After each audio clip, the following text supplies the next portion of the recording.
Assalamualaikum warahmatullahi wabarakatuh. Selamat pagi anak-anak. Apa kabarnya kalian hari ini? Semoga kita semua selalu dalam keadaan sehat ya. Dan jangan lupa, jika kalian beraktivitas di luar, selalu ikutin protokol kesehatan agar kita terhindar dari serangan COVID-19. Pada hari ini, Ibu akan melanjutkan pembelajaran kita di bab 2, yaitu sistem perkembangbiakan pada tumbuhan. Ini adalah materi kelanjutan dari bab 1, yaitu sistem reproduksi pada manusia. Nah, harapan Ibu di pembelajaran bab 2 ini, kalian bisa semakin bersemangat untuk mengikuti pembelajaran kita sampai selesai. Perkembangbiakan pada tumbuhan merupakan bagian dari KD 3.2, yaitu menganalisis sistem perkembangbiakan pada tumbuhan dan hewan serta penerapan teknologi pada sistem reproduksi tumbuhan dan hewan.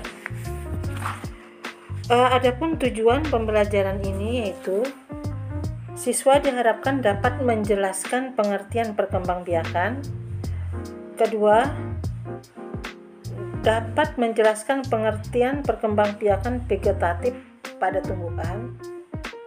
Dapat menjelaskan perkembangbiakan generatif pada tumbuhan dan bisa membedakan perkembangbiakan generatif dan perkembangbiakan vegetatif pada tumbuhan. Sekarang perhatikan gambar berikut. Ini adalah salah satu contoh perkembangbiakan tumbuhan secara vegetatif. Bambu itu bisa menumbuhkan individu baru dengan cara mengeluarkan tunas dari bagian tubuh induknya. Selain bambu, masih banyak tanaman lain yang berkembang biak secara vegetatif seperti pisang, jahe, kunyit, kentang, wortel, dan lain-lain. Jadi tumbuhan ini bisa bertambah banyak dengan cara menumbuhkan bagian dari tubuhnya sendiri tanpa melalui perkawinan. Perkembangbiakan secara vegetatif pada tumbuhan ini terbagi menjadi dua, yaitu perkembangbiakan vegetatif alami, yang contohnya tadi bambu, pisang, kunyit itu. Dan kedua adalah perkembangbiakan vegetatif buatan. Yang dimaksud buatan di sini adalah perkembangbiakan terjadi karena bantuan manusia. Contohnya mencangkok,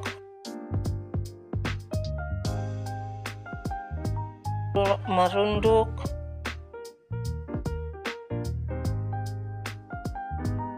okulasi, dan steak.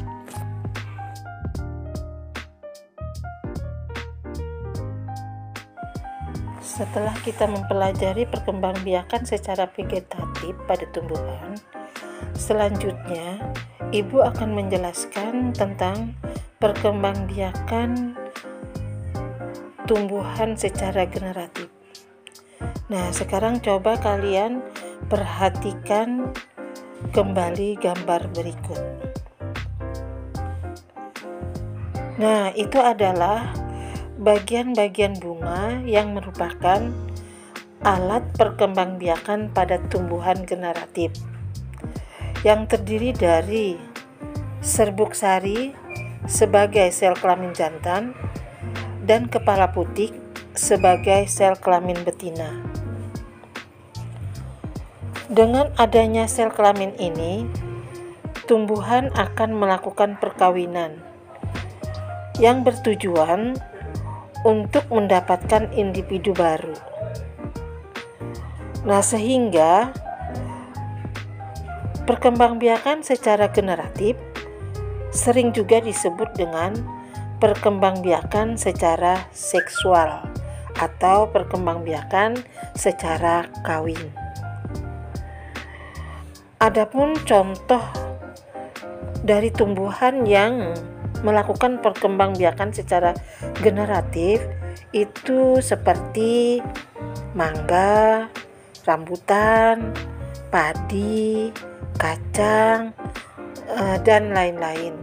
Coba nanti di rumah kamu bisa mengamati atau melihat di sekeliling mana tumbuhan yang berkembang biak secara generatif dan mana tumbuhan yang berkembang biak secara vegetatif.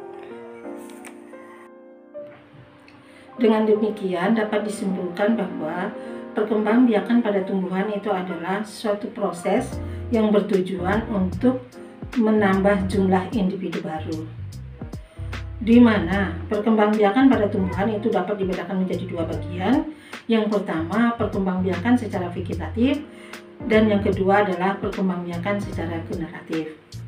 Kalau perkembangbiakan secara vegetatif itu disebut juga dengan perkembangbiakan secara aseksual atau tak kawin. Sedangkan perkembangbiakan secara generatif itu disebut juga dengan perkembangbiakan secara seksual atau secara kawin, karena membutuhkan alat sel kelamin jantan dan betina pada tumbuhan itu sendiri. Demikianlah pertemuan kita hari ini. Semoga bermanfaat untuk kita semua. Ibu akhirin, wassalamualaikum warahmatullahi wabarakatuh.